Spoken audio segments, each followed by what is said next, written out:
The fluorescent lights of the hospital nursery hummed above me, a constant drone that had become the soundtrack to my exhaustion. I pressed my forehead against the cool glass, watching the tiny bundle wrapped in pink cotton. My daughter, Lily. 3 days old, and already more precious than anything I'd ever known. The antiseptic smell of the corridor mixed with the faint scent of newborn that still clung to my hospital gown, creating an odd comfort in this sterile world. My phone buzzed in my pocket. Another bill, probably. I'd stopped opening them 2 days ago. The nurse, Maria, appeared beside me with that practiced smile they all wore. "She's beautiful, honey. You should rest." Rest. As if I could afford that luxury, as if the father of my child hadn't disappeared the moment I'd told him, taking with him not just my trust, but also $20,000 I'd been saving for exactly this moment. Marcus. Even thinking his name made my throat tight. The man I'd thought would be my forever had turned out to be nothing more than a skilled liar with quick hands and quicker feet. "I will," I lied, offering her a weak smile. The bracelet caught my eye, the small plastic band around Lily's impossibly tiny wrist. The hospital photographer had taken pictures earlier, mentioned something about a commemorative package. I hadn't been paying attention, my mind foggy with medications and the overwhelming reality of single motherhood. But now, staring at my daughter through the glass, I wanted to capture everything, every detail, every moment. Because moments were all we had, and I needed to remember them when the nights got hard. I pulled out my phone and snapped a photo through the glass. The image came out better than expected. Lily's peaceful face, her tiny fingers curled near her chin, and the bracelet clearly visible with her name printed in bold letters. Lily Marie Woods, born December 4th, 2025. Mother, Elena Woods. No father listed. That space remained blank, just like my future felt. My phone was almost dead, 5% battery. I needed to send this to someone, anyone, just to have it backed up somewhere safe. My mother had passed 2 years ago, and I had no siblings. Friends had scattered when Marcus's betrayal became public knowledge, as if poverty were contagious. But there was Sarah, my former co-worker from the diner. She'd texted yesterday, asked how I was doing. I pulled up my messages, scrolling through the short list, my vision blurred with tears I refused to shed. Not here. Not now. The contacts swam before my eyes. Sarah's name. I clicked it. Except I didn't. My trembling fingers, still clumsy from the epidural's lingering effects, hit the wrong name. The message sent with that soft whoosh sound before I could stop it. For a moment, I just stood there, staring at the screen. Then ice flooded my veins. The message had gone to a number I didn't recognize, a contact saved simply as MR. I didn't know anyone with those initials. Frantically, I scrolled through my recent calls, trying to place it. Nothing. The number was a ghost in my phone, probably a wrong number I'd saved by accident weeks ago, maybe a spam call I'd mistakenly added. My heart hammered. It was just a photo of a baby bracelet. Nothing sensitive, nothing dangerous. Some stranger would receive it, delete it, move on with their life. I tried to breathe normally. It didn't matter. It couldn't matter. But something cold settled in my stomach anyway. A premonition I couldn't name. The discharge papers crinkled in my hands as I signed my name for the 40th time. Nurse Maria had tried to convince me to stay another day, but I couldn't afford it. Each night in this hospital was another bill I'd never pay. Another debt that would follow me like a shadow. "You have a ride home?" she asked, her eyes too knowing, too sympathetic. "Yes." I lied again. Lying had become easier lately. Survival required it. I'd take the bus. Lily in one arm, the small bag of donated baby supplies in the other. The city would be cold, but we'd manage. We had to. I was finishing the last form when my phone buzzed. Still at 3% battery, somehow clinging to life as desperately as I was. The message notification made my breath catch. Unknown number. "Where did you get this photo?" My fingers froze. The stranger. The misplaced message. I should have ignored it, but something in those 6 words felt like a hook in my chest, pulling tight. "Me. Sorry, wrong number. Please delete it." I waited, watching the 3 dots appear, disappear, appear again. Unknown. Number. Answer the question. The words weren't a request, they were a command, typed with the certainty of someone who expected obedience. Something about that tone made my pulse quicken. Not with fear exactly, but with awareness. Like my body recognized a predator before my mind could catch up. Me, it's my daughter. I sent it by mistake. Sorry for the confusion. The dots appeared immediately. Unknown number. The bracelet. What does it say? I stared at the message. Why would anyone care about a hospital bracelet? Unless... My mind raced through possibilities, each more unsettling than the last. Identity theft? Some kind of hospital scam? I'd heard stories of people targeting new mothers, vulnerable and distracted. Me. Just her name and birth date. Standard hospital bracelet. Unknown. Number. Send me a clearer photo, now. Now my fear crystallized into something solid. This wasn't normal. This wasn't a simple case of wrong number curiosity. The demand in that message, the authority, it made my skin prickle. Me. No, please don't contact me again. I blocked the number with shaking hands. Nurse Maria returned with a wheelchair. Hospital policy, she explained. And I barely heard her. My mind was still on those messages, on the stranger who'd shown such intense interest in a photo of my newborn daughter. It's nothing, I told myself. Just someone strange. The city was full of them, but as I settled into the wheelchair with Lily bundled against my chest, I couldn't shake the feeling that I'd just made a terrible mistake. That the photo I'd sent into the void had somehow reached exactly the wrong person. The elevator descended, and with each floor, the weight on my chest grew heavier. Not just the exhaustion, not just the fear of the unknown stretching before us, but something else. Something that felt like being watched by eyes I couldn't see. The apartment smelled like mildew and regret. 3 rooms on the 4th floor of a building that had seen better decades, with pipes that groaned and neighbors who screamed through paper-thin walls. But it was mine. Barely. The eviction notice tucked into my mailbox suggested even that wouldn't last much longer. I laid Lily in the second-hand bassinet I'd bought at a thrift store, my arms aching from carrying her up 4 flights since the elevator had been broken for months. She slept on, oblivious to the fact that her mother was drowning. My phone had died on the bus, small mercies. I plugged it into the charger and watched it come back to life with that familiar Apple logo. 17%, 18, 19. Then the notifications started flooding in. My heart stopped. 43 missed calls, all from blocked numbers. 27 text messages from numbers I didn't recognize. With trembling hands, I opened the first message. Unknown number. You can't hide from this. Different number. We need to talk. It's important. Another number. Check your door. That last one made my blood turn to ice. I stood frozen in the middle of my tiny living room, Lily's soft breathing the only sound. Check my door. What did that mean?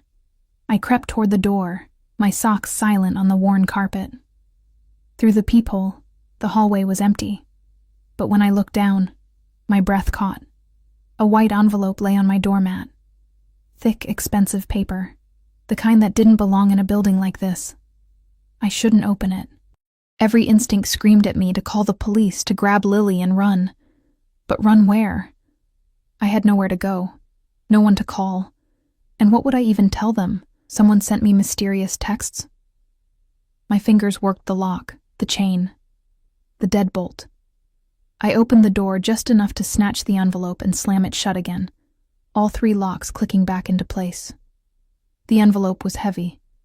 No name, no address. Just thick cream paper that felt like money in my hands. Inside, a single card. Black cardstock with silver lettering. Tomorrow, noon, Il Cielo Ristorante, come alone.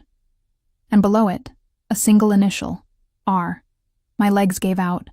I sank to the floor, my back against the door, staring at the card like it might bite me. Il Cielo. I knew that restaurant. Everyone in the city knew it.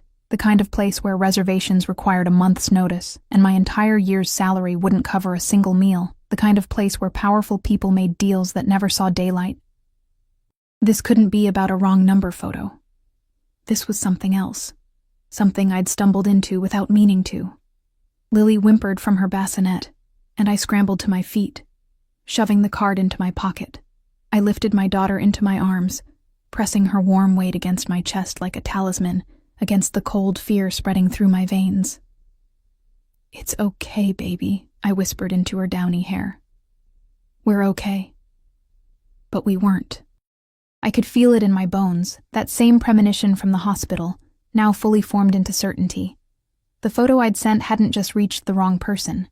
It had reached someone dangerous, someone who'd seen something in that bracelet that I couldn't understand. Something that had made them move mountains to find me within hours. Something that now demanded my presence at one of the most exclusive restaurants in the city. And the most terrifying part, deep down, in a place I didn't want to examine too closely, I knew I would go. Not because I wanted to, not because I was brave, but because whoever had sent that card wasn't asking, they were telling. And people who gave orders like that, who commanded with such casual certainty, weren't the type to accept no for an answer. They were the type who took what they wanted. Consequences be damned. I looked down at Lily's peaceful face. So innocent, so unaware of the storm gathering around us. What did I do? I whispered into the darkness of my apartment. But the darkness didn't answer. It never did. Outside my window, the city glittered with 1,000 lights, each one hiding 1,000 secrets. And somewhere out there, someone was waiting for noon tomorrow, waiting for me to walk into whatever trap I'd accidentally set by sending a single photograph. The bracelet photo was still on my phone. I pulled it up, zooming in on Lily's tiny wrist, searching for whatever had triggered this response. Lily Marie Woods, December 4th, 2025. Mother, Elena Woods. Just a name, just a date, just a baby. What could anyone possibly want with us? Sleep didn't come that night. How could it? I lay in the darkness, Lily nestled in the bassinet beside my bed, and watched shadows crawl across the ceiling. Every creak of the building made my pulse spike. Every footstep in the hallway outside became a potential threat. At 3 a.m., I gave up pretending. I fed Lily, changed her, held her against my chest, and breathed in that sweet newborn scent that somehow made everything both better and worse. Better because she was here, perfect, and mine. Worse because I had no idea how to protect her from whatever was coming. The card sat on my nightstand, its silver lettering catching the streetlight filtering through my thin curtains. Il Cielo Ristorante, noon. Come alone. I'd Googled the restaurant around midnight. My phone's glow harsh in the darkness. The images that populated my screen were obscene in their luxury. Crystal chandeliers, marble floors, waiters in tuxedos serving plates that cost more than my rent. Reviews mentioned celebrities, politicians, business moguls.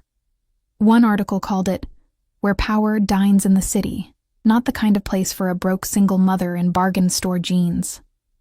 But more than that, the deeper I scrolled, the more uncomfortable the truth became. Il Cielo wasn't just expensive. It was exclusive in a way that suggested ownership by people who preferred shadows to spotlights. Comments hinted at connected clientele, the kind of connections that made journalists write carefully and police look the other way. My hands had trembled so badly I'd nearly dropped my phone. Now, with dawn approaching and Lily finally asleep again, I faced the impossible question. Was I really going to walk into that restaurant? Into what might be a trap, but what choice did I have? The alternative was waiting here, vulnerable for whoever had sent that card to lose patience. And something told me these weren't people whose patience lasted long. At least in a public restaurant, I'd be safe. Wouldn't I? I laughed bitterly into the darkness. Safe. As if I knew what that word meant anymore. By 11 a.m., I'd changed clothes 4 times. Everything I owned looked shabby, worn thin by too many washes and too many years. Finally, I settled on my only dress. Black, simple, bought for my mother's funeral. It was too big now. Stress and pregnancy had stolen weight I couldn't afford to lose. But it was clean, and it didn't have stains. The real problem was Lily. Come alone, the card had said. But I couldn't leave her. Not with anyone, because there wasn't anyone to leave her with. The neighbor I'd sometimes talked to had moved out last month. Sarah lived across town and worked days. There was no one. so I'd have to bring her. Whoever wanted to meet me would have to accept that I came as a package now. I dressed Lily carefully in the small pink sleeper that the hospital had provided, wrapped her in the thin blanket I'd received from the charity basket. She looked so tiny, so fragile. My heart cracked a little more. "I'm sorry," I whispered, kissing her forehead. "I'm so sorry you got stuck with me." The bus ride downtown took 40 minutes. I sat in the back, Lily in my arms, and watched the city transform outside the window. My neighborhood's crumbling buildings gave way to renovated brownstones, then to glass towers and manicured streets. By the time we reached the restaurant district, I felt like I'd traveled to another country. Il Cielo occupied the ground floor of a building that looked like it had been carved from pearl, actual pearl, white stone that seemed to glow in the midday sun, with tall windows draped in fabric that probably cost more than my car had before Marcus sold it. I stood across the street, clutching Lily, and seriously considered running, but my feet carried me forward anyway. Across the street, up the 3 marble steps, to the heavy glass door where a man in a black suit stood like a sentinel. He was huge, not tall, though he was that too, but broad, solid, the kind of build that suggested violence was always an option. His eyes swept over me, assessing, dismissing, until they landed on the baby in my arms. Something shifted in his expression. Not softening exactly, but recognition. Like he'd been expecting this. "Name," he said, not a question. A demand. "Elena Woods." My voice sounded small, swallowed by the street noise behind me. He touched his ear, an earpiece I realized, and murmured something I couldn't hear. Then he nodded once and pulled open the door. "Second floor. Private dining room. Elevator is straight ahead." I wanted to ask questions. Who was I meeting? What did they want? Was I walking to my death? Instead, I stepped inside. The interior stole my breath. Everything gleamed. The floors, the walls, the massive chandelier hanging like a frozen waterfall in the center of the room. The air smelled like money and roses, an overwhelming perfume that made my head spin. Soft music played from hidden speakers, something classical and mournful. A woman in a crisp white shirt appeared beside me, her smile professional but cold. "This way, Ms. Woods." She didn't wait for confirmation, just turned and walked toward a glass elevator at the back of the room. I followed because there was nothing else to do. Lily heavy in my arms, my heart hammering so hard I could feel it in my throat. The elevator rose silently. The woman didn't speak, didn't look at me, just stared straight ahead like I was cargo being delivered. Second floor. The doors opened onto a hallway even more opulent than the floor below. Dark wood paneling, paintings that looked old and expensive, sconces that cast warm light across thick carpet that swallowed sound. "Last door on the right," the woman said, already stepping back into the elevator. Then I was alone in the hallway, Lily stirring against my chest, and the door at the end waiting like a mouth ready to swallow me whole. I walked forward. What else could I do? My hand shook as I reached for the handle. The metal was cold, heavy, expensive. Everything here was expensive, designed to remind people like me that we didn't belong. I pushed the door open. The room beyond was smaller than I'd expected. Intimate. A single table set for 2, white linens and crystal glasses catching light from the window that overlooked the city. The view was breathtaking, towers and streets stretching to the horizon, the world laid out like a map, but I barely saw it, because there was a man standing by the window, his back to me, and everything in my body screamed danger. He was tall. That was my first coherent thought. Tall and broad-shouldered, wearing a suit that looked like it had been sewn directly onto his body, black fabric that caught the light, perfectly tailored, the kind of clothing that whispered wealth so profound it didn't need to shout. His hair was dark, almost black, cut short, but with enough length on top to suggest careful styling. His hands were in his pockets, casual, relaxed. But there was nothing relaxed about the tension in his shoulders, the controlled stillness of his posture. He didn't turn around immediately, just stood there, looking out at the city like he owned it. Maybe he did. "Close the door," he said. His voice hit me like a physical thing, deep, smooth, with an accent I couldn't quite place, American but educated, polished to a shine that suggested private schools and old money. But underneath that polish was something else. Something rough. Dangerous. I closed the door.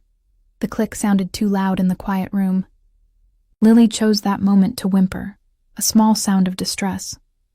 I bounced her automatically, soothing, but my eyes stayed locked on the man's back. Finally, he turned, and I forgot how to breathe. He was young, mid-30s at most. I'd expected someone older, gray-haired and weathered. Instead, I got a face that belonged in magazines. Sharp jaw, high cheekbones, full lips that looked cruel and sensual in equal measure. His eyes were dark, almost black, framed by thick lashes that should have softened his features, but somehow made them more intense. He was beautiful in a way that felt wrong, like a blade hidden in silk. Those dark eyes swept over me once, clinical and assessing, before dropping to Lily in my arms. And then, his entire body went rigid. It was subtle. Most people wouldn't have noticed, but I'd learned to read body language when I waitressed, when knowing a customer's mood could mean the difference between a good tip and getting stiffed. This man's shoulders locked, his jaw clenched, and something flickered across his face too quickly for me to name. Shock. Maybe. Or recognition. "Sit," he said, gesturing to the table. "I prefer to stand." The words came out steadier than I felt. Small rebellion, probably stupid, but I needed something. Some illusion of control. His lips curved slightly, not quite a smile. More like acknowledgement of a move in a game I didn't know we were playing. "Then stand," he said, moving toward the table himself. He pulled out a chair, sat with fluid grace, and gestured again. "But you'll be more comfortable sitting." And the baby, her name is Lily. Why I interrupted him I couldn't say. Maybe because he'd called her the baby, like she was an object instead of a person. Maybe because fear was making me reckless. "Lily," he repeated, and the way he said her name made goosebumps rise on my arms. Careful, deliberate, like he was tasting it. An interesting choice. "What do you want?" The question burst from me, too loud, too desperate. "Why am I here? What do you want with us?" He leaned back in his chair, studying me with those dark eyes. The silence stretched until I wanted to scream. "The photo you sent," he finally said. "The bracelet. Tell me where you took it." "The hospital. St. Catherine's." "I already told you." "Which hospital?" he interrupted. "What room? What floor?" "The maternity ward." "Why does it matter?" "It's just the name on the bracelet." His voice cut through mine like a knife through cloth. "Lily Marie Woods, born December 4th. Mother, Elena Woods." He paused, and something dark crossed his features. "Father?" My throat closed. "None of your business. It is my business." He stood abruptly, and I instinctively stepped back, clutching Lily tighter. He froze, seeing my fear, and something shifted in his expression, not softening, but awareness. Like he'd forgotten for a moment what he must look like to someone like me. He stayed where he was but continued speaking, his voice lower now. Controlled. "The bracelet also has a medical ID number, an attending physician, time of birth. But there's something else, something you might not have noticed in your photo." He pulled out his phone, expensive naturally, and held it up so I could see the screen. My photo. The one I'd sent by mistake, but zoomed in, enhanced somehow, focusing on a detail I'd completely missed. There, printed small at the bottom of the bracelet, barely visible, a notation. Medical codes I didn't understand. And a name. Dr. Marcus Reeves, attending the room, tilted. Marcus. My Marcus. The father who'd abandoned us, stolen from me, disappeared without a trace. But that wasn't right. Marcus wasn't a doctor. He'd worked in sales, or so he'd told me. "Unless you know him," the man said. Not a question. A statement of fact. I don't understand." "Marcus Reeves, you know him. The father of your child." "How do you—" My voice cracked. "What is this? What's happening?" The man moved closer, And this time I couldn't back up.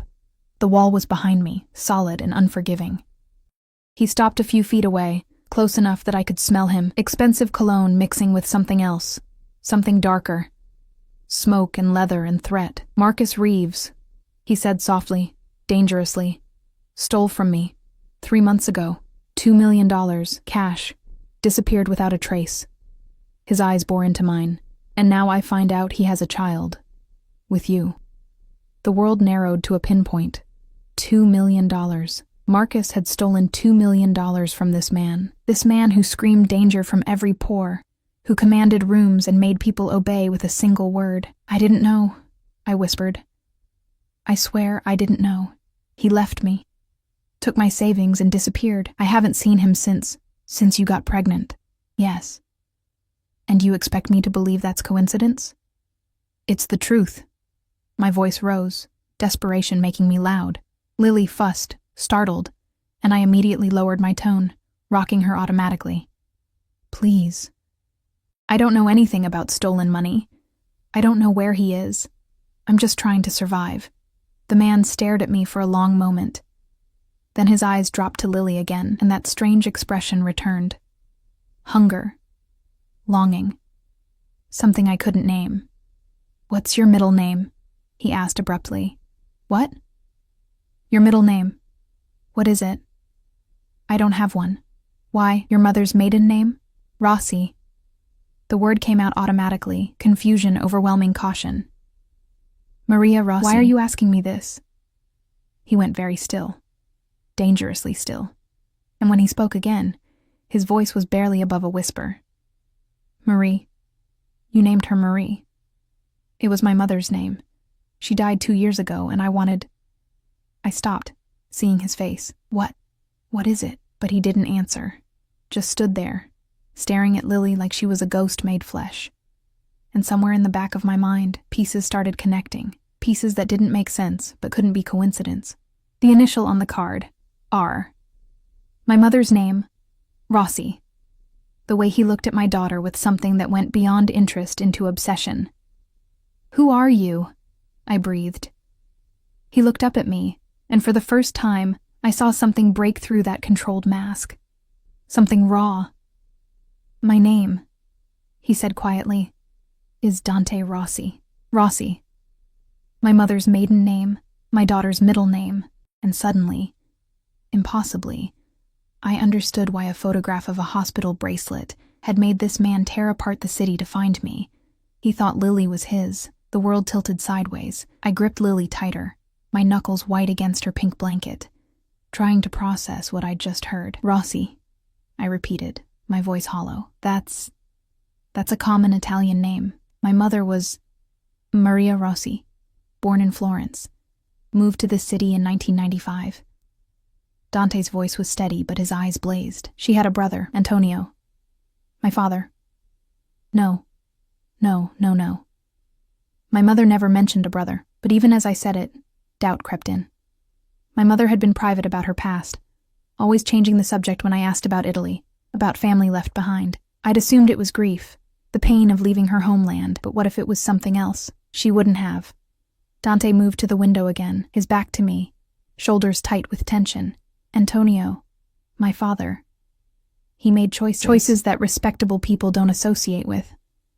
Maria disappeared to protect herself, changed her name slightly, built a different life. Smart woman.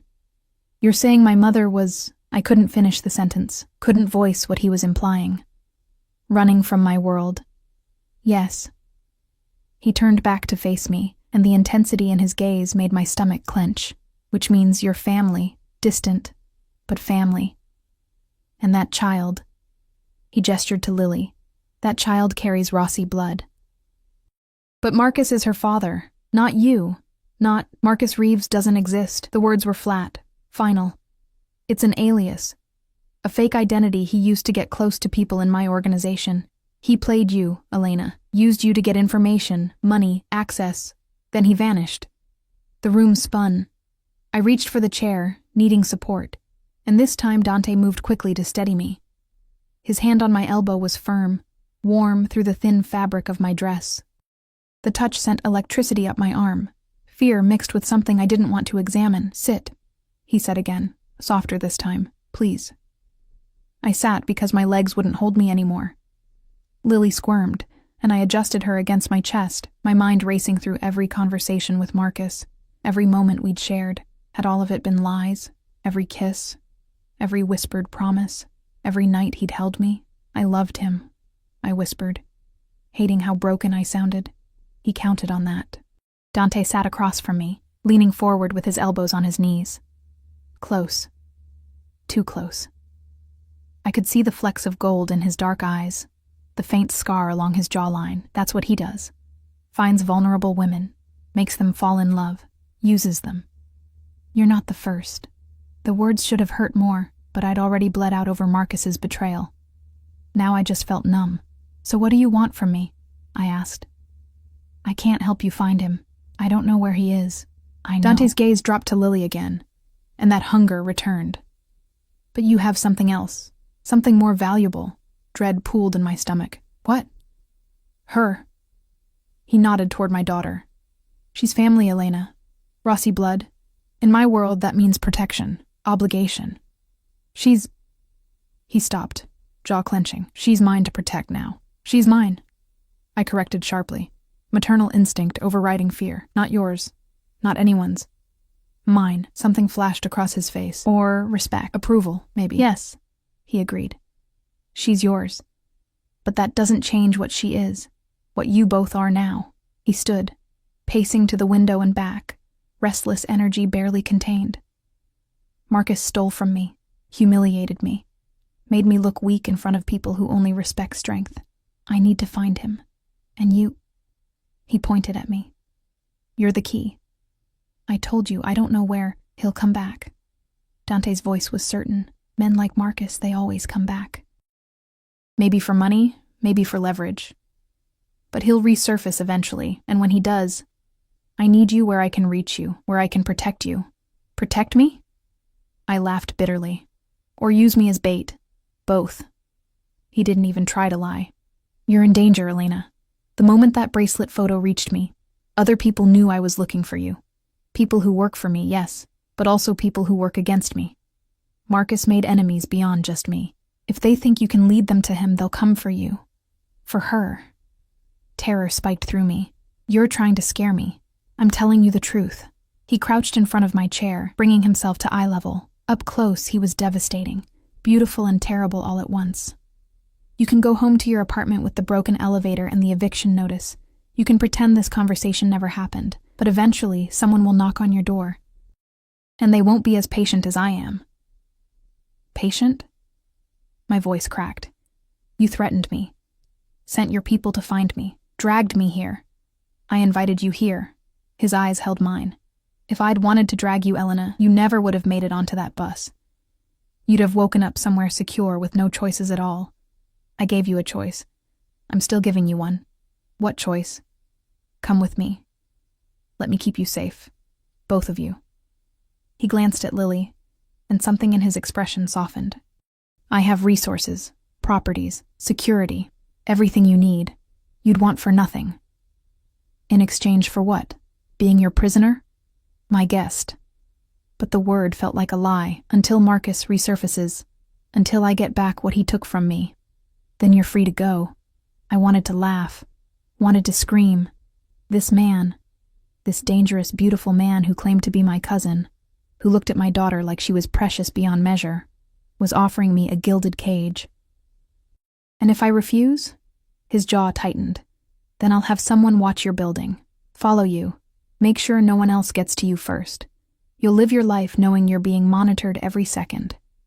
"Is that what you want for her?" He nodded toward Lily. "Growing up with shadows at every corner?" "I hate you," I whispered. "You don't know me well enough to hate me yet." He stood, pulling a card from his pocket. Different from the first. This one had a phone number printed in silver. "You have until tomorrow morning to decide. Call this number with your answer. And if I don't call, then I'll assume you chose the shadows." He moved toward the door, then paused, looking back. "Your mother was brave, stubborn. She walked away from everything to build a different life. I respect that. But she also knew when to accept help. when pride became stupidity. His eyes met mine. Don't let pride kill you, Elena, or her. Then he was gone, the door closing with a soft click that sounded like a cell door slamming shut. I sat there for a long time after he left, Lily sleeping peacefully in my arms, oblivious to the storm raging around us. The food on the table, I'd barely noticed it arriving, sat untouched. Crystal glasses, silver utensils, plates that probably cost more than my monthly rent. My phone buzzed. Sarah, finally responding to my text from yesterday. Sarah. Hey. How's motherhood? Let me know if you need anything. I stared at the message. What could I even say? Hey, Sarah. Turns out the father of my child is a con artist. I'm related to the Mafia, and a dangerous man who claims to be my cousin wants to lock me away for my own protection. Also, I'm broke and about to be evicted. How are you? My fingers hovered over the keyboard, then dropped. There was nothing Sarah could do, nothing anyone could do, except Dante. I hated that he was right. That every word he'd said made terrible logical sense. I was in danger. Lily was in danger, and I had no resources to protect us. No skills beyond serving coffee and smiling through harassment, but accepting his offer meant entering a world I'd never wanted to know existed. A world my mother had fled from. A world of violence and shadows, and men who looked at you like possessions. The way Dante had looked at Lily, not like a possession, but like something precious, something worth protecting at any cost. That scared me most of all. The ride home was a blur. I clutched Lily and stared out the bus window, Dante's card burning a hole in my pocket. The city passed by, my city, the only home I'd ever known, and suddenly it felt foreign, threatening. Every face in the crowd could be someone watching me. Every car that passed could be following. Paranoia, I told myself. He'd gotten into my head. But when I climbed the 4 flights to my apartment, breathless and aching, I noticed the man standing across the hall.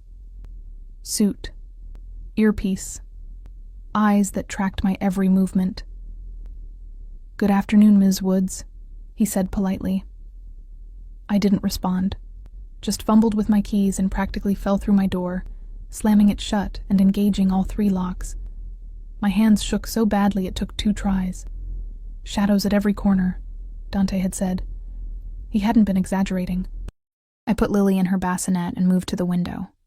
4 stories down, a black car idled at the curb.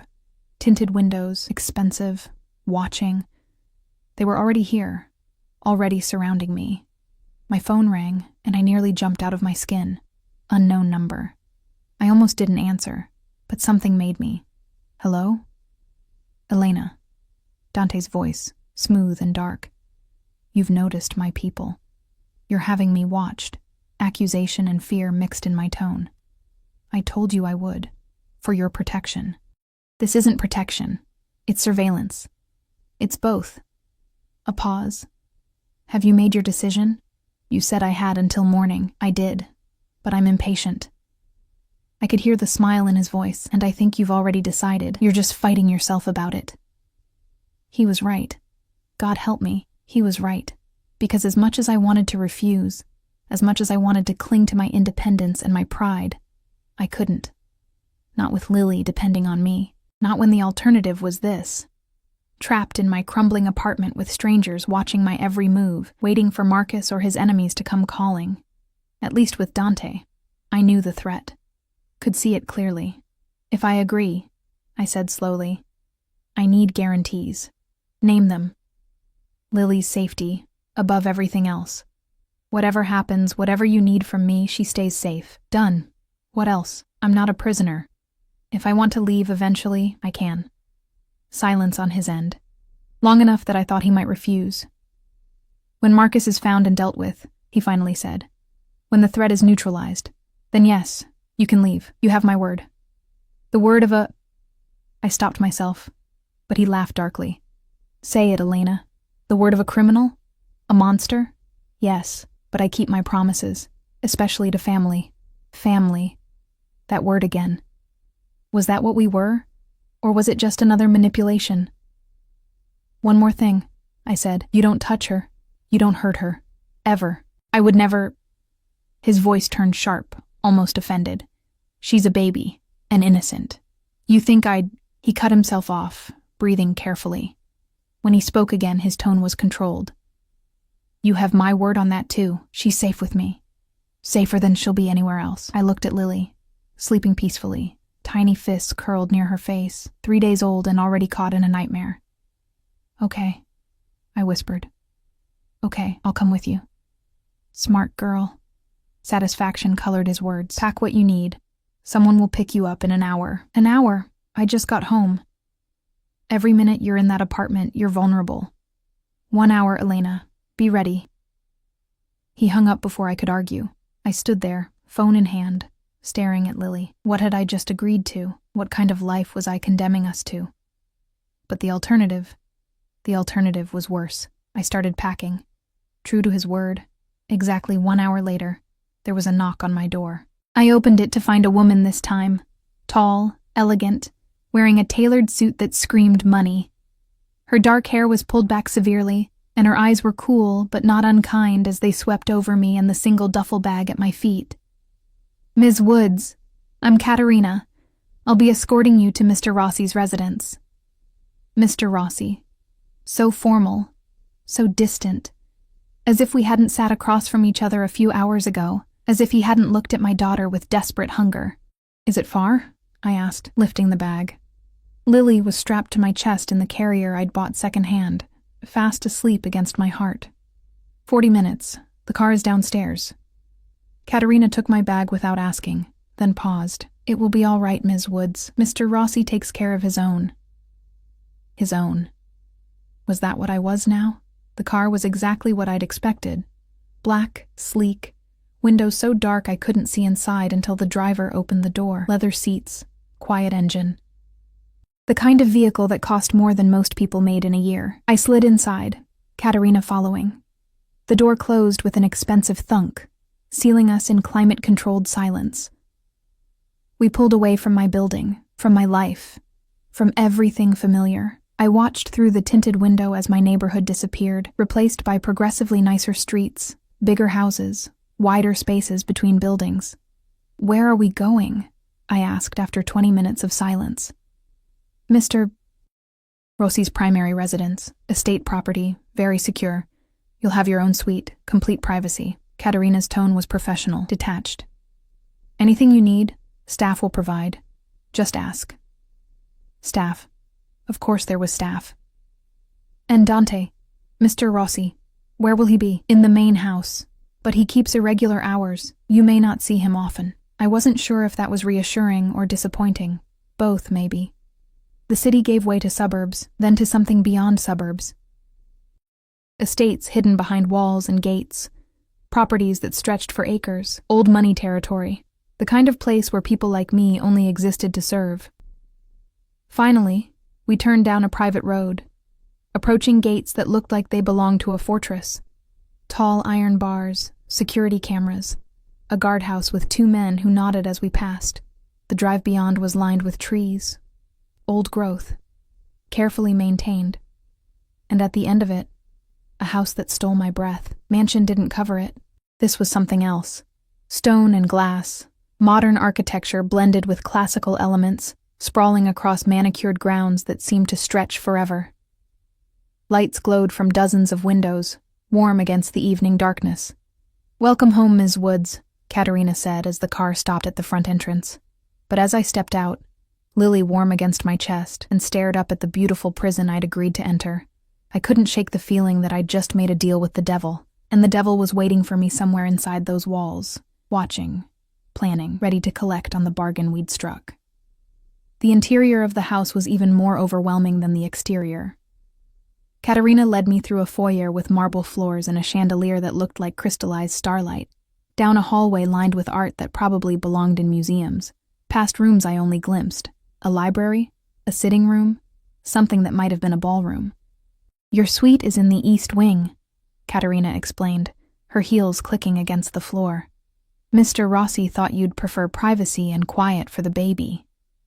We climbed a sweeping staircase to the second floor, then down another hallway. She stopped at a set of double doors and pushed them open. I stepped inside and felt my breath catch. The suite was larger than my entire apartment.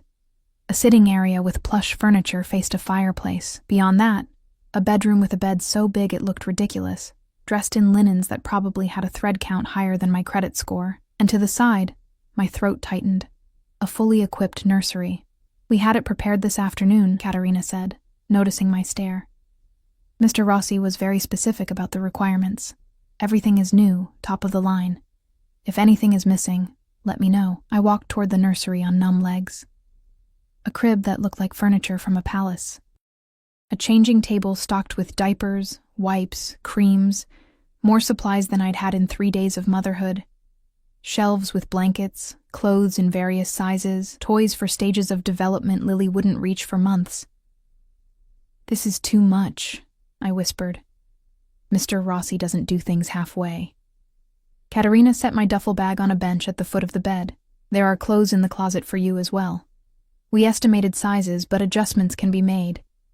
Dinner will be brought up at 7, unless you prefer to dine in the main dining room. Up here is fine." The thought of eating in some formal dining room, alone or worse, with Dante, made my stomach clench. "As you wish. Is there anything else you need right now?" I wanted to ask 100 questions. Where was Dante? What were the rules? Could I actually leave if I wanted? Or were these beautiful rooms just a prettier cage? But exhaustion crashed over me suddenly. So overwhelming I swayed on my feet. "Sleep," I managed. "I just need sleep." Katerina's expression softened slightly. "Of course. Rest. No one will disturb you tonight." After she left, I stood in the middle of the suite, Lily still strapped to my chest, and tried to process the surreal turn my life had taken. 48 hours ago, I'd been in a hospital room, alone and terrified. Now I was in a mansion that probably had its own zip code, under the protection of a man who made my instincts scream danger. Lily stirred, making small, hungry sounds. Right. Reality intruded. Babies didn't care about life-changing decisions or moral quandaries. They cared about being fed, changed, and held.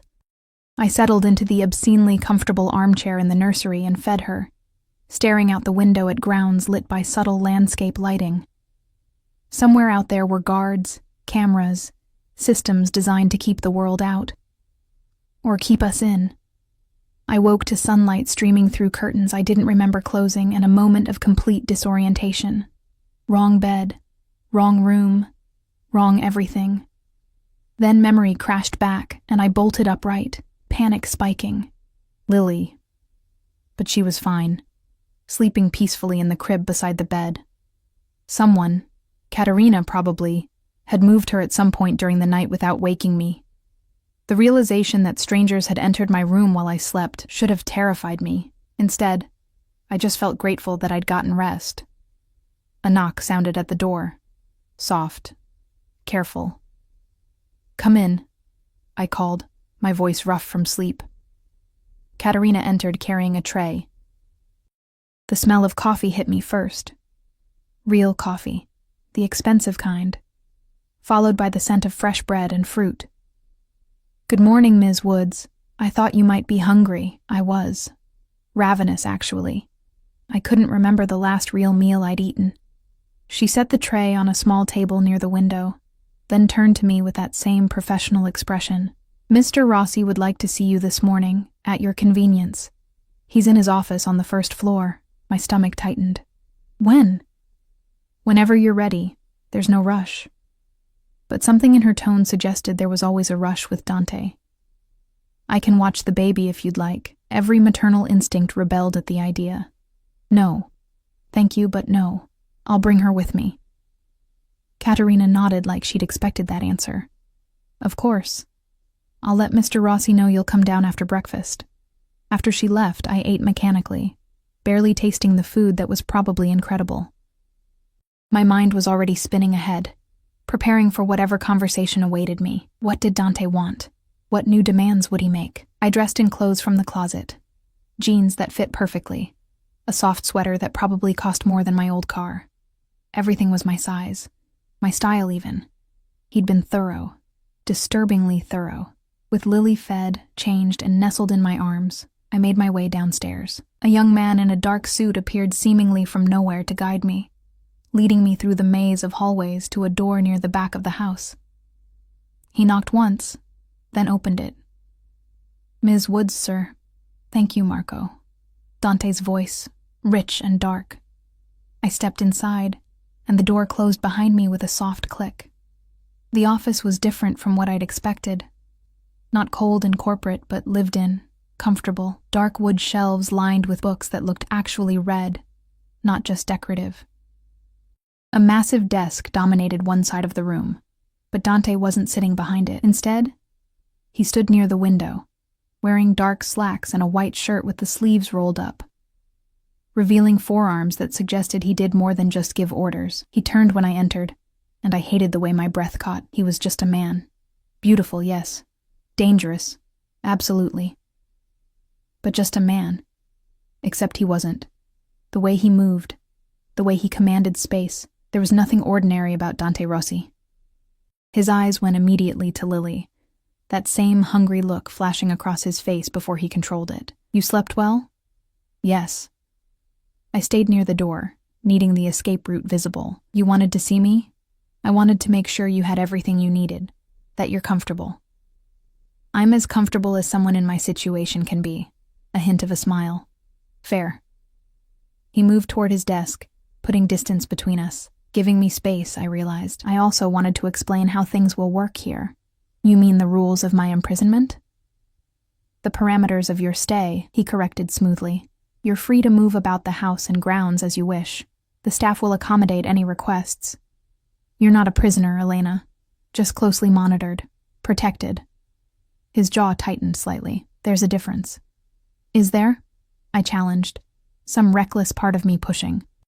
"Can I leave?" "Right now, if I wanted to. Could I walk out that front door?" His eyes darkened. "You could try. And your guards would stop me. My guards would protect you from making a fatal mistake." He leaned against the desk, crossing his arms. "You think I'm your enemy. I understand that. But I'm not. The people looking for Marcus, the ones who want what he stole from various organizations, not just mine, they are your enemy. They don't care that you're innocent. They only care that you're connected to him." "How do I even know that's true? How do I know you're not just making it up to keep you here?" He moved suddenly, closing the distance between us before I could react. Not touching, but close enough that I had to tilt my head back to meet his eyes. "What would be the point, Elena? If I wanted you prisoner, you'd be in a locked room, not a suite. If I wanted to hurt you, I'd have done it already. If I wanted to use you as bait without your knowledge, I wouldn't have told you anything. Then what do you want?" My voice came out breathless, and I hated it. His gaze dropped to Lily, then back to me. "I want my family safe, both of you. I want Marcus found and dealt with. And I want—" He stopped, something raw flashing across his features. "I want to know my cousin's daughter, the only blood family I have left who's innocent." The words hung in the air between us.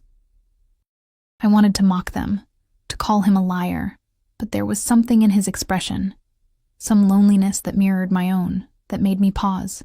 "Your father?" I asked quietly. "Antonio? Dead. 3 years ago." His voice was flat. "Heart attack. Ironic, considering his line of work. No other siblings. My mother died when I was young. So you see, Elena, you and Lily, you're it, the only family I have who isn't bought or bound by obligation." I didn't know what to say to that. Didn't know how to respond to the vulnerability he was showing me, real or manipulated. "I'm sorry," I finally managed. "About your parents." He shrugged, the moment passing, walls going back up. "It's the life we choose, or the life that chooses us." He moved back to the window, giving me space again. "But that's not why I asked you here. I have news." Dread pooled in my stomach. "What kind of news?" "Someone tried to access your old apartment last night. 2 men, both armed. My people intercepted them. The room spun. What did they want? You, or information about you. We didn't give them a chance to explain." His tone was casual, but the implication was clear. Those men were dead, or wishing they were. "It confirms what I told you. You're being hunted. If you'd stayed in that apartment." He didn't need to finish the sentence. I clutched Lily tighter, fear making my hands shake. Who sent them? Still determining that, but it proves my point. You're safer here than you ever would have been alone. He turned back to face me. I know you hate this. Hate me, probably. But I meant what I said. I protect my family. And whether you like it or not, that's what you are now. We barely know each other. Blood doesn't require familiarity. His eyes held mine. It only requires recognition. And I recognized what you were the moment I saw that bracelet, saw my family name, my blood. You think I could ignore that? Walk away? Most people would. I'm not most people. He said it simply, like it was the most obvious truth in the world. And it was. Looking at him, this dangerous, beautiful man who commanded empires and made people disappear, I understood that whatever else he was, whatever lies he might tell, this was true. He wasn't like anyone I'd ever met, and that terrified me. I want to help, I said suddenly. Finding Marcus. I want to help. Why? His eyebrows rose. Because he destroyed my life, took everything from me, and because... I looked down at Lily. Because if he's out there, she's never safe. So I want him found. I want this over. Dante studied me for a long moment. What can you tell me about him? Anything he said? Places he mentioned? People he knew? I thought back, trying to remember details through the fog of betrayal. He said he worked in medical sales, traveled a lot, was gone for days at a time, sometimes weeks. He had an apartment across town, but I was only there a few times. He always wanted to come to my place. Because he was keeping you separate from his real life, Dante said grimly. What else? He had a tattoo. On his shoulder. Numbers. I closed my eyes, picturing it. 24/7/19. I asked him once what it meant. He said it was his sister's birthday, but he seemed uncomfortable about it. Dante pulled out his phone, typing rapidly. Good. That's something. What about friends? Associates? No one. He kept me isolated. Said he didn't like sharing me with others. The words tasted bitter now. I thought it was romantic. Turns out it was just strategy. He's good at what he does, Dante acknowledged. But everyone makes mistakes. Everyone leaves traces. He looked up from his phone. My people will investigate. In the meantime, you focus on recovering, getting your strength back. Let me handle finding him. And when you do, what happens to me then? The question hung between us, heavy with implications. Then you get your life back, Dante said quietly. You and Lily. Free and clear.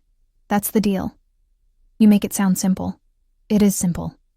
The execution is complicated, but the concept is simple. He moved closer again, and this time I didn't step back. I keep my promises, Elena. Remember that. When all of this is over, when Marcus is no longer a threat, you can walk away. No obligations. No strings.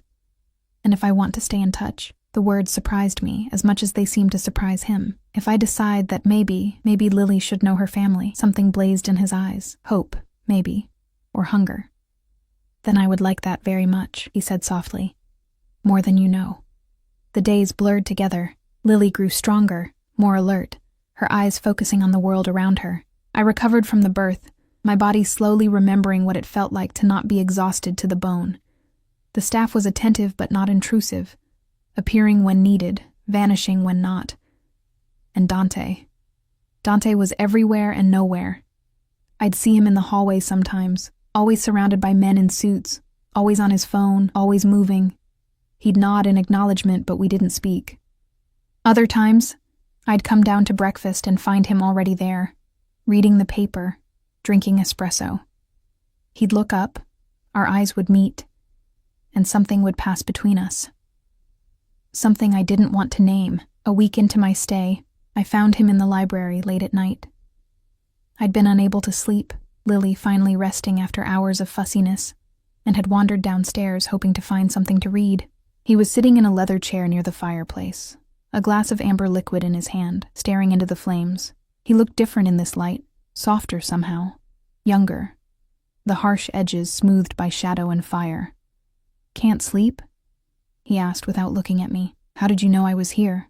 I always know who's in my house. He glanced over, and the firelight caught in his eyes. Security feeds. Also, you have a tell. You hold your breath when you're trying to be quiet. I hadn't realized I'd been doing that. I can leave. Don't. He gestured to the chair across from him. Stay. Unless I make you uncomfortable. You do, I admitted. But I sat anyway. But everything makes me uncomfortable now. Might as well get used to it. A hint of a smile. Fair. He took a sip of his drink. How is she? Lily? Colicky. The doctor says it's normal, but it's hard to watch her in pain. Doctor? The one who came yesterday. Didn't you send him? I did. I wanted to make sure she was healthy. And you, his eyes found mine. Are you? Healthy? Physically, yes. Mentally. I shrugged. I'm a single mother living in the house of a man I barely know because the father of my child is a criminal who stole millions. How do you think I'm doing mentally? Better than most would be in your situation. There was approval in his tone. You're strong, Elena. Stronger than you think. I don't feel strong. I feel like I'm drowning. Strength isn't about feeling confident. It's about surviving anyway. He leaned forward, elbows on his knees. You've been through hell, lost everything, and yet you're still standing, still fighting for your daughter. That's strength. The compliment warmed something in my chest, dangerous and unwelcome. Tell me about my mother, I said, changing the subject. You said she left Italy, left your father. Dante's expression darkened. She was smart to leave. My father, Antonio. He was brilliant, but ruthless. Built an empire, but destroyed everything he touched in the process. Maria saw what he was becoming and ran. Changed her name. Disappeared into America. I didn't know about her until I was older. Found records my father had hidden. By then, she'd built a new life. I thought about contacting her, but... He shrugged. What would be the point? She'd left for a reason. She died 2 years ago, I said softly. Cancer. Pain flashed across his face. I'm sorry. Me too. I stared into the fire. She never talked about her past. I used to think she was ashamed of being an immigrant. But maybe she was just protecting me. From your world. Probably both. He finished his drink, set the glass aside. Do you remember anything she said about family? Just once. Near the end, when the morphine made her confused. She said something in Italian. Il sangue chiama sangue. A blood calls to blood, Dante translated quietly. His eyes locked on mine. She knew. Even dying. She knew what you'd face eventually. What does that mean? It means you can't escape family, Elena. No matter how far you run, no matter how much you try to hide, blood calls to blood. Family finds family. He stood, moving to the fireplace. And sometimes that's a curse. Sometimes it's salvation. Which is it for us? He looked at me over his shoulder, and in the firelight, he looked almost human, almost safe. I haven't decided yet, he admitted. Ask me when this is over. 3 weeks passed in a strange rhythm of domesticity and danger. Lily thrived, growing plumper and more alert each day. I fell into routines, feeding schedules, walks through the gardens with security trailing at a discreet distance, quiet evenings in my suite. It felt almost normal, except for the armed guards and the constant awareness that I was living in a beautiful prison. Dante and I orbited each other carefully. Sometimes he'd join me for breakfast, and we'd talk about nothing important. Books, the weather, Lily's latest milestone. Other times, I'd hear raised voices from his office, doors slamming, tense phone calls in Italian that made the staff move faster and speak quieter. The night everything changed started ordinarily enough. I was in the nursery, rocking Lily to sleep, when Katerina appeared in the doorway. Her usual composure was cracked, worry evident in the tight lines around her mouth. Ms. Woods, Mr. Rossi needs to see you. Immediately. The urgency in her tone made my pulse spike. What's wrong? Please, just come. I settled Lily in her crib, she was already drowsy, and followed Katerina downstairs. Instead of Dante's office, she led me to a room I'd never entered. The door was steel, reinforced, with a keypad lock. She entered a code, and it opened with a heavy click. Inside was what could only be called a war room. Monitors covered one wall, showing security feeds from around the property and beyond. Maps were spread across a large table in the center, and Dante stood with 3 other men, all of them armed, all of them looking at something on a laptop screen. Elena. Dante looked up, his face grim. "We found Marcus." My breath caught. "Where?" "Here. In the city." He turned the laptop toward me, and I saw grainy security footage of a man entering a building. Dark hair, lean build, confident stride. Even in the poor quality video, I recognized him instantly. Marcus. The man I'd loved. The father of my child. The liar who'd destroyed my life. "When was this taken?" My voice sounded distant, not quite my own. 2 hours ago. He's been moving through the city, hitting locations, looking for something. Dante's eyes were dark, dangerous, or someone. "We think he knows you're here." Ice flooded my veins. "How?" "We're not sure yet, but he's getting bolder, making moves, which means he's desperate," one of the other men finished. Older, scarred, with eyes that had seen too much violence. "Desperate men make mistakes, or they do something insane," Dante countered. He looked at me, and I saw conflict in his expression. "I need to ask you something, and I need you to be honest, okay? And if you saw him again, if we brought him here, could you face him?" The question hit me like a physical blow. Face Marcus? The man who'd stolen everything from me? Part of me wanted to scream no, wanted to hide, wanted to pretend he didn't exist. But another part, the part that had grown harder over these weeks, that had learned to survive in Dante's world, that part wanted answers, wanted closure, wanted to look Marcus in the eyes and show him he hadn't broken me. "Yes," I heard myself say. Yes, I could face him. Dante studied me for a long moment, then nodded. "Good. Because we're going to draw him out, and you're going to be the bait." The plan was simple in concept, terrifying in execution. Marcus had been monitoring my old apartment building, apparently waiting for me to return, so Dante would make it look like I had. Security footage would show me entering, lights would go on in the apartment, movement would be visible through the windows. Except it wouldn't be me. It would be one of Dante's people, a woman roughly my build and coloring, wearing my clothes, and when Marcus made his move, Dante's team would be waiting. "He won't hurt her," I said, pacing Dante's office while he finalized details with his men. "The decoy. He won't actually hurt her, will he? He won't get the chance." Dante's voice was cold, certain. "My people are the best. They'll take him before he gets within 10 feet of that apartment. And then what? What happens to him?" Dante looked at me, and I saw the predator beneath the polished exterior. "Then I get my money back, and my reputation, and you get to ask him whatever you want before I decide what he's worth to me alive versus dead." The casual way he said it, alive versus dead, should have horrified me. A month ago, it would have, but I'd changed. This world had changed me. "I want to be there," I said. "When you bring him in, I want to see his face. Elena. Please." I moved closer, and Dante's jaw tightened. "I need this. I need to face him, to show him he didn't destroy me." Something flickered in Dante's eyes, pride, maybe, or understanding.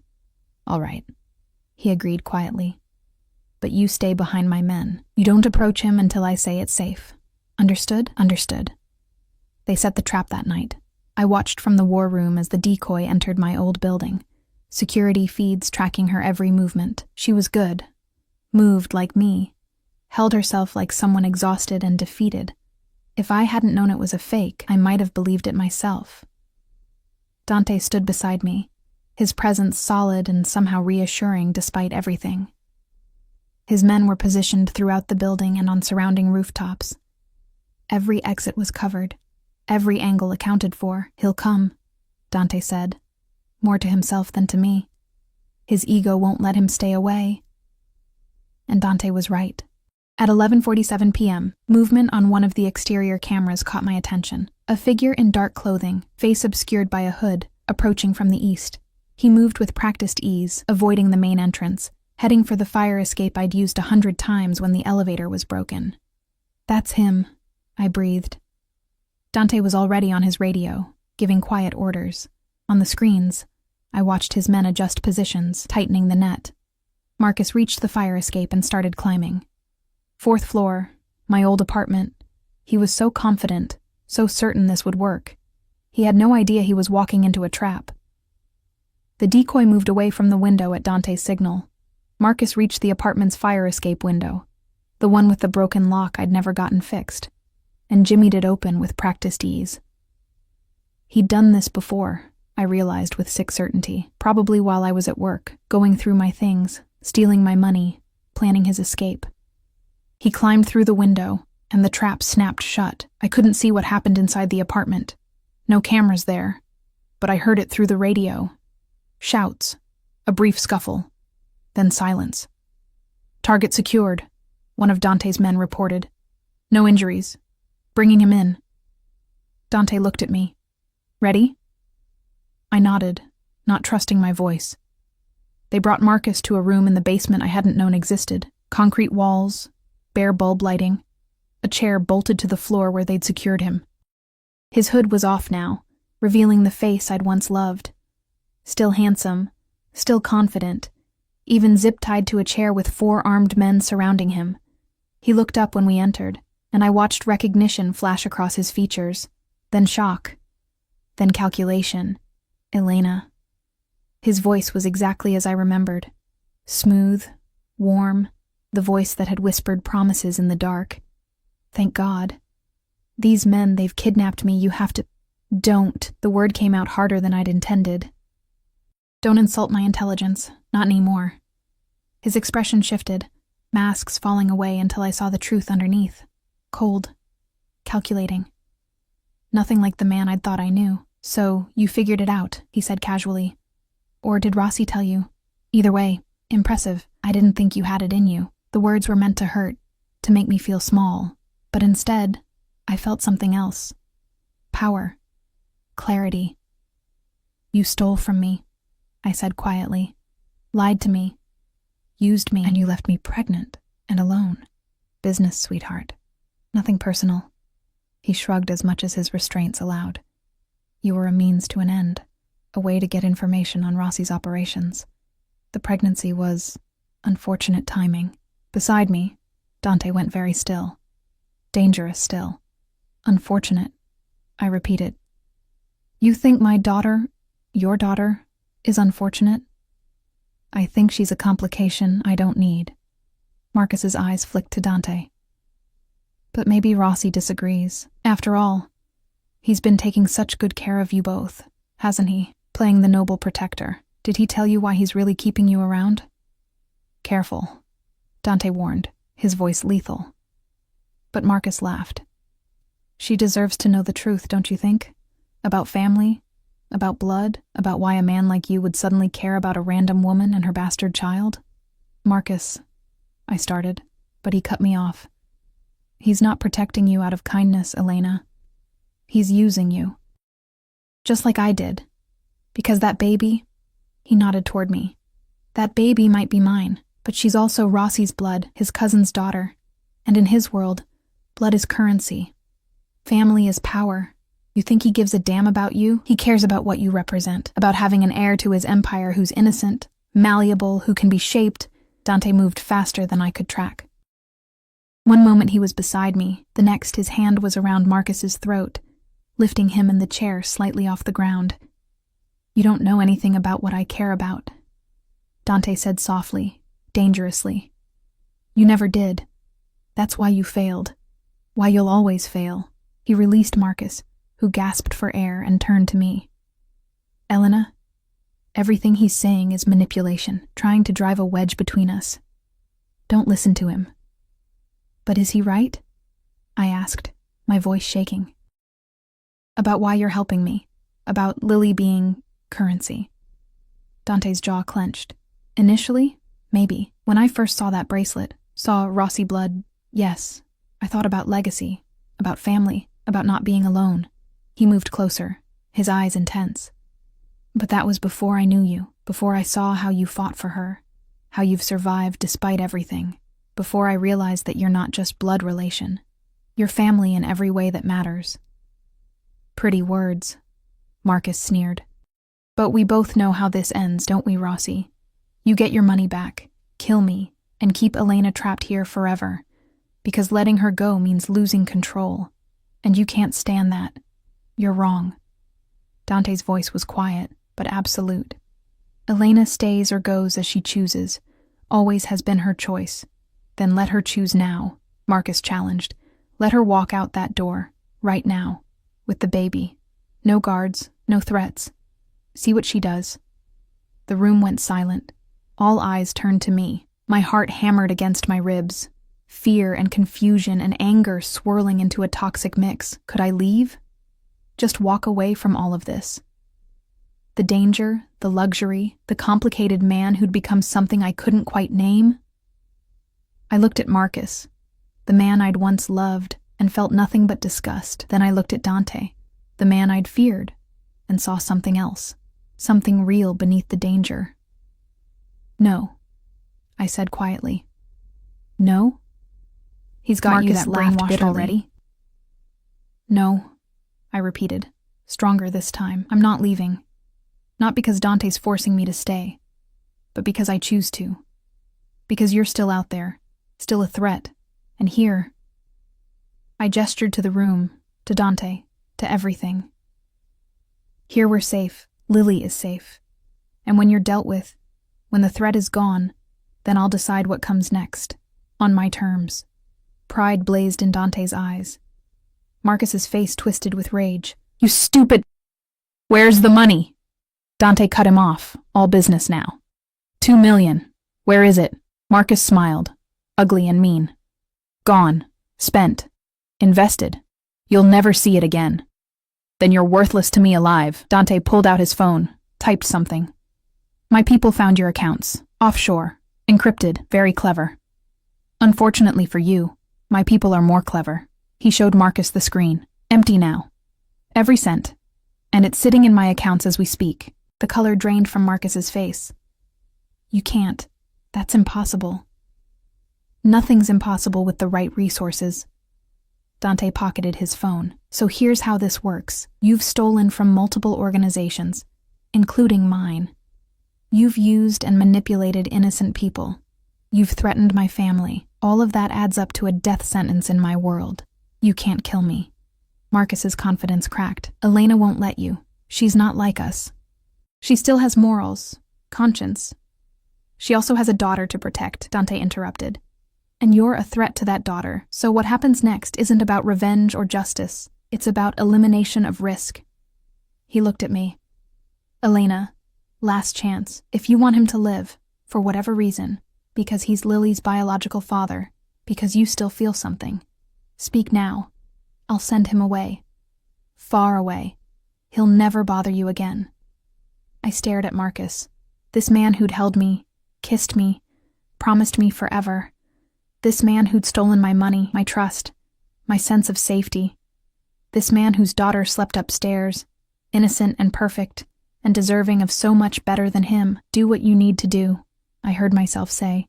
Just make sure he can never hurt anyone else the way he hurt me. Marcus's eyes widened with real fear. Elena, please. But I was already turning away, walking toward the door. Dante followed, leaving his men with Marcus.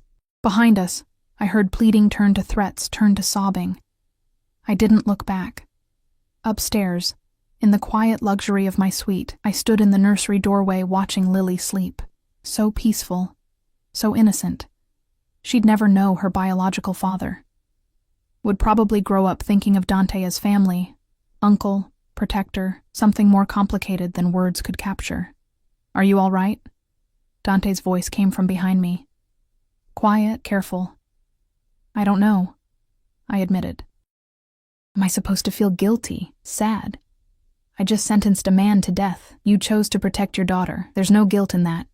He moved to stand beside me, both of us watching Lily. He made his choices, Elena. You're not responsible for the consequences. What will happen to him? Do you really want to know? I thought about it, then shook my head.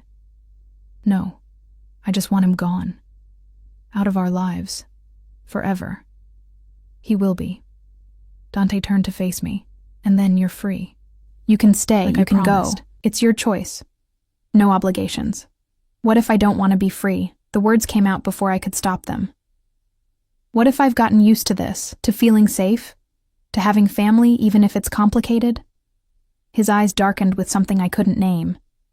Then you stay, for as long as you want. This is your home now, if you want it to be. And what are we? I asked quietly. Family? Friends? Something else? Dante moved closer and my breath caught. He raised his hand, hesitating, then gently traced his fingers along my cheek. The touch was electric, dangerous, full of promise and threat in equal measure. We're whatever you want us to be, he said softly. I won't pressure you, won't force anything. But Elena, his eyes bore into mine, you need to know that I've become invested. In you. In Lily. In the idea of actually having family who chooses to be with me. Not because they're afraid or obligated, but because they want to be. That's a lot of pressure, I whispered. I know, and I'm sorry for that. He dropped his hand, but didn't step back. So here's what's going to happen. Marcus will be dealt with by tomorrow. After that, you'll have time, space, to figure out what you want. If you choose to leave, I'll set you up. Money, security, everything you need to start fresh somewhere safe. If you choose to stay, his jaw tightened. If you choose to stay, we figure out what this is, together, at your pace. And if I'm still figuring it out, if I don't know what I want, then I wait. He said it simply, like it was the easiest thing in the world. I'm a patient man, Elena. When something matters, I can wait forever. The weight of his words settled over me, heavy and warm and terrifying. This man, this dangerous, powerful, beautiful man, was offering me everything. Safety, family, time, choice. And the scariest part was that I wanted it. Despite everything, despite the fear and the violence and the impossible circumstances, I wanted this life. Wanted him. Okay, I said finally. Okay. I'll stay. For now. We'll figure it out. Together. The smile that crossed his face was genuine, unguarded, the first truly open expression I'd seen from him. He looked younger, almost vulnerable. Together, he agreed. 6 months later, Lily's laughter filled the garden as Dante lifted her high in the air, making airplane noises that were frankly ridiculous, coming from a man who commanded an empire. But she loved it, shrieking with delight, her tiny hands reaching for his face. I watched from the patio, coffee in hand, and felt something I hadn't felt in years. Peace, contentment, home. Marcus was gone.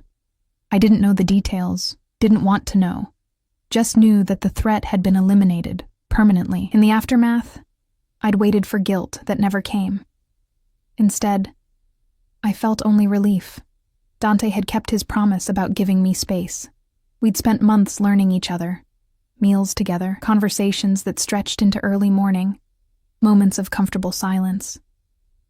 He'd shown me his world carefully, let me decide how much I wanted to be part of it.